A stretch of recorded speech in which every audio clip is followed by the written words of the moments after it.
જાહેર સુરક્ષા સુનિશ્ચિત કરવા દેવભૂમિ દ્વારકા જિલ્લાના ઇન્ડિયન કોસ્ટ ગાર્ડ વાડીનાર ખાતે ઓપરેશન શિલ્ડ અન્વયે યોજાયેલ મોકડ્રીલ સફળતાપૂર્વક પૂર્ણ।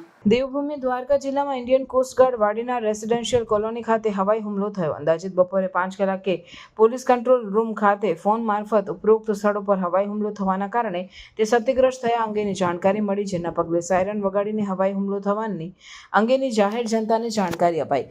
સાયરનનો અવાજ સાંભળતાની સાથે જ વાડીનારના નાગરિકોએ ત્વરિત નજીકના સુરક્ષિત સ્થળે આશ્રય મેળવ્યો। દેવભૂમિ દ્વારકા જિલ્લાના વાડીનાર ખાતે હવાઈ હુમલા અંગેની જાણકારી મળતા સમગ્ર જિલ્લા વહીવટીતંત્ર સતર્ક મોડ પર આવ્યું હતું। CISF કોસ્ટગાર્ડ પ્રાંત અધિકારી, નાયબ પોલીસ અધિક્ષક, મામલતદાર સહિત અધિકારીઓ ઘટનાસ્થળ પર દોડી આવ્યા। ઉપરાંત હુમલાના પરિણામે આગ લાગતા ગણતરીના સમયમાં જ ફાયર તથા પોલીસની ટીમો, એમ્બ્યુલન્સ સહિતની ઘટના સ્થળે આવી પહોંચી હતી। વિવિધ ટીમોની મદદથી અસરગ્રસ્ત સ્થળે હાજર નાગરિકોને બચાવવાની કામગીરી યુદ્ધના ધોરણે શરૂ કરાઈ હતી।